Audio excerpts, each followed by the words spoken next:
You remove your SIM card. You turn on a VPN. You reset your phone to factory settings. You think you've disappeared. You haven't, because your phone broadcasts something you can never change. Not with software, not with a SIM swap, not with anything short of replacing the hardware itself. It's called RF Fingerprinting, and in this explainer I'm going to show you exactly how it works. Chapter 1. Why every phone is unique. Let's start with the obvious question. Why would two identical phones produce different radio signals? Because of tiny manufacturing tolerances. They were built in the same factory, from the same blueprint with the same chips. Here's the problem. In the real world, no oscillator is perfect, no amplifier is perfectly linear, no filter is perfectly tuned. Every component has variations measured in parts per billion.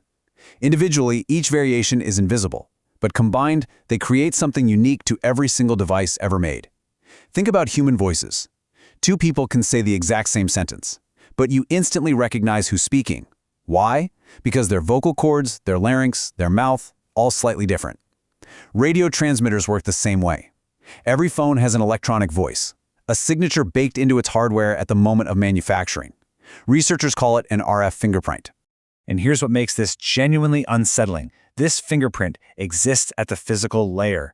Below the operating system, below the apps, below the SIM card, a software update cannot change it. MAC address randomization doesn't touch it. A VPN doesn't hide it. A factory reset doesn't erase it.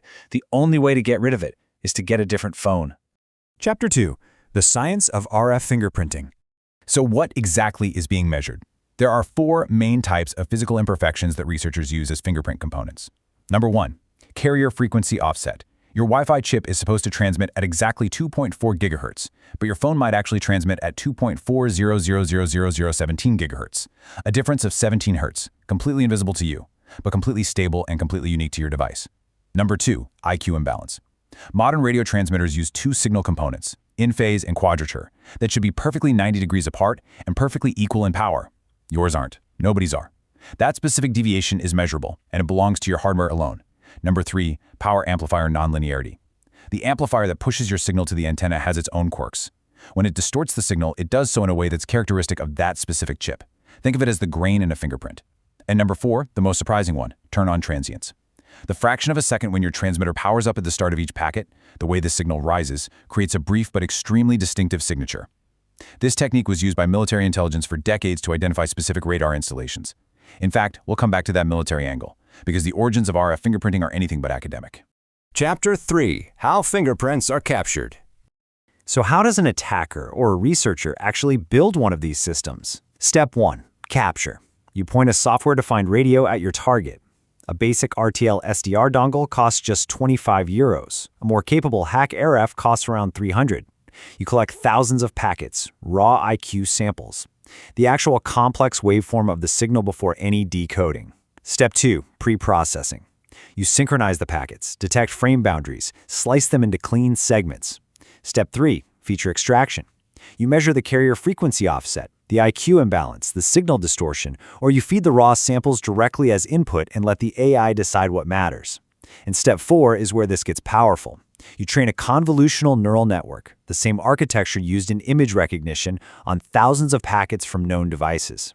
The network learns to recognize the subtle waveform patterns that identify each emitter. The results from university labs are striking. Multiple independent studies have achieved over 99% accuracy identifying individual devices from their radio signals alone. One dataset covered more than 1,000 different phones, 99% accuracy. But, and this is where it gets more nuanced, those numbers come from a laboratory. Let me tell you what happens in the real world. Chapter 4. Real-world and military origins. In a controlled lab, same room, constant temperature, short distance, 99% accuracy is real. In the real world, 3 things break that performance. First, distance. Every extra meter between transmitter and receiver degrades the signal-to-noise ratio. Accuracy drops significantly beyond 10 meters. Add multipath, signal reflections bouncing off walls, cars, people, and the waveform distorts in ways that confuse the classifier. Second, temperature. The same phone at 20 degrees Celsius and at 40 degrees Celsius produces a slightly different frequency offset. A model trained in winter can fail in summer without recalibration. And third, temporal drift. Your phone's RF characteristics change slightly as components age. Models have to be periodically retrained. Now, that military angle. This technology has a name: Specific Emitter Identification. The NSA, GCHQ, and equivalent agencies have been fingerprinting radio emitters since the 1950s. The concept was developed to identify specific enemy radar installations, to track individual military radios, to attribute a transmission to a precise unit. Today, the same principles are applied to identify drones, ships, aircraft transponders, and smartphones. This technology didn't come from Silicon Valley. It came from Fort Meade. Chapter 5. What can you actually do? Let's talk about what works and what doesn't, because most standard privacy advice is useless against RF fingerprinting. Removing your SIM card, zero effect. Using a VPN, zero effect.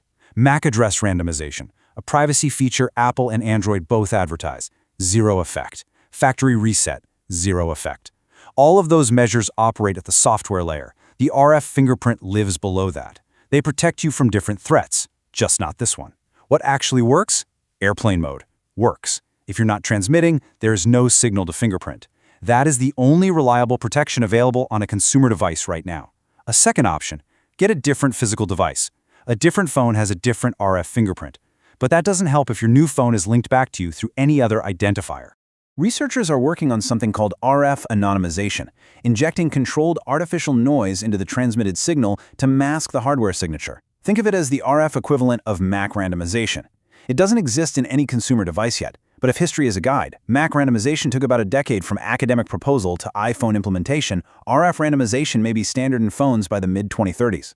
Chapter 6. Future of Digital Anonymity. Let's zoom out. The broader point here isn't just about RF fingerprinting. It's about the assumption of anonymity. For years, the standard advice was, change your SIM, use a VPN, randomize your MAC address. And that advice is correct against the threats it was designed for, but it assumes the threat model stops at the software layer. RF fingerprinting is a physical layer attack. It doesn't read your data, it doesn't break your encryption, it simply observes the imperfections in the hardware doing the transmitting. Realistically, who has access to this today? Military intelligence agencies, advanced research labs, and a small number of well-funded security operations. The hardware and expertise required are non-trivial. This is not yet a tool for mass surveillance. Real-world accuracy limitations, the requirement for proximity, the need for a trained model, these are genuine barriers. But SDR hardware gets cheaper every year. Deep learning gets more powerful every year. The number of radio-emitting devices around you, phones, wearables, IoT sensors, grows every year. The question today is not, can your phone be identified without its SIM card? It can. The question for the next decade is, at what scale, at what distance, and by whom? The boundary between a radio signal and a digital identity is getting thinner every year. And unlike your IP address, unlike your MAC address, unlike your IMEI, you cannot change the physics of your hardware.